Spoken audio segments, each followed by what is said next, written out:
She hugged me tight, whispered, "Welcome to the family," and smiled like nothing was wrong. But under the table, her mother pressed a folded napkin into my palm and closed my fingers around it without a word. 5 words. That's all it took to turn the happiest night of my life into the beginning of a nightmare. I didn't read it right away. I wish I never had. Because once I did, I understood why her mother's hands were shaking, why she couldn't look me in the eye, and why my girlfriend had been avoiding one specific question for 3 years. The backyard was strung with fairy lights, and someone had hung a banner that said, "Congratulations, Emma, class of 2026," between 2 oak trees. I remember thinking that night was perfect. Emma had just graduated top of her nursing class. Her dad was grilling burgers and telling the same joke to every guest, and I was standing there in a blue button-down feeling like the luckiest guy alive. We'd been together 3 years. I had a ring hidden in my glove compartment, waiting for the right moment. Emma's mother, Diane, had never been warm to me. Polite, always polite, but there was a distance in her eyes whenever I hugged her hello. I used to think it was just a mom being protective of her only daughter. That night, though, something was different. She kept watching me across the yard, like she was working up the courage to do something. Dinner ended. The cake was cut, and Emma got pulled away by her aunts for pictures. I was standing near the drink table, alone for a second, when Diane appeared beside me. She smiled, said something about the weather, and then, quick as anything, she slid a folded paper napkin across the table and closed my fingers around it. "Read it later," she whispered. "Not now. Please." Then she walked away like nothing happened, back into the crowd of relatives, laughing at something Emma's dad said, as if she hadn't just handed me a live grenade. I put it in my pocket. I told myself I'd wait, like she asked. But you know how that goes. 20 minutes later, I was in the bathroom, locking the door, unfolding that napkin with hands that already knew something was wrong. 5 words written in blue ink, shaky handwriting. "He is not her father." I read it 3 times. I sat down on the edge of the bathtub and read it again, like the words might rearrange themselves into something that made sense. Emma's dad, Robert, the man out there flipping burgers and hugging every guest like they were his oldest friend, the man who'd walk her across the stage in every childhood memory she'd ever told me, wasn't her biological father. I didn't know what to do with that. It wasn't my secret. It wasn't even really my business. But Diane had handed it to me on purpose at her daughter's graduation party, in the middle of celebrating a moment that should have belonged only to Emma. Why me? Why now? I splashed water on my face and went back outside, trying to act normal. Emma found me by the dessert table and looped her arm through mine. "You okay? You look pale." "I'm fine," I said. "Just hot out here." She didn't push it. She never pushed things. That was Emma. She'd rather smile through discomfort than dig into it. I used to admire that about her. That night, standing there with a secret burning in my pocket, I started to wonder what else she'd learned to smile through. I didn't say anything for 2 weeks. I told myself it wasn't my place.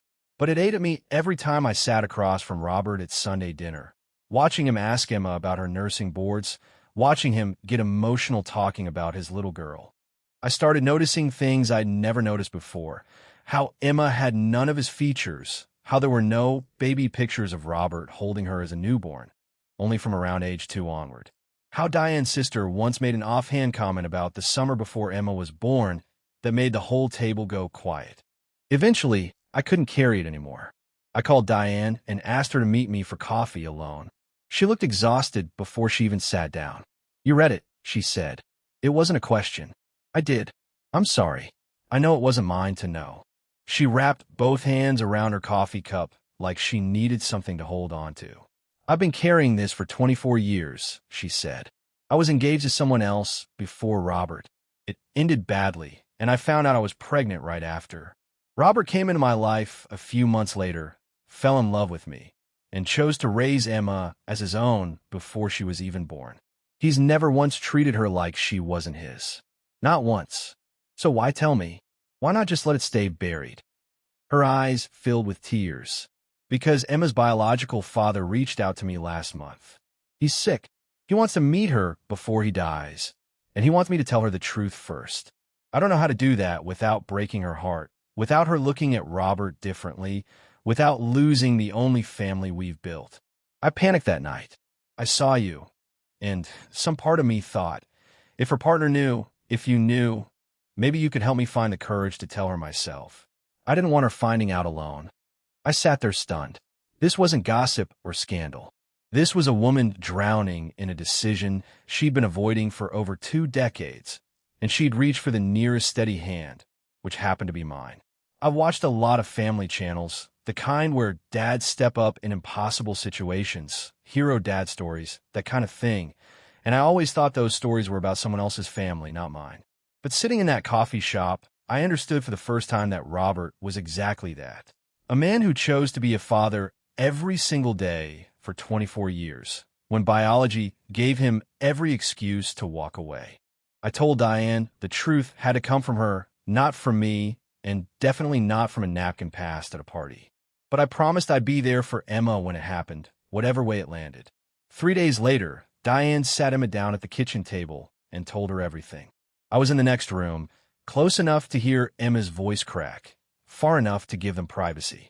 When Emma came to find me afterward, her eyes were swollen, but she wasn't angry. She was shaking. "He's really not my dad," she said. "Biologically. All this time. He's your dad in every way that matters," I said. "He chose you before you were even born. He never once made you feel like anything less than his daughter. That's not nothing, Emma. That's everything." She cried into my shoulder for a long time. Later that week, she drove to her parents' house and found Robert in the garage, fixing something that didn't need fixing, the way he always did when he was avoiding his feelings. She told me she just hugged him and said, "Thank you for choosing me." He cried harder than she'd ever seen him cry in her life. Emma did eventually meet her biological father before he passed away a few months later. It was brief, complicated, full of questions that never fully got answered. But it didn't change who she called Dad.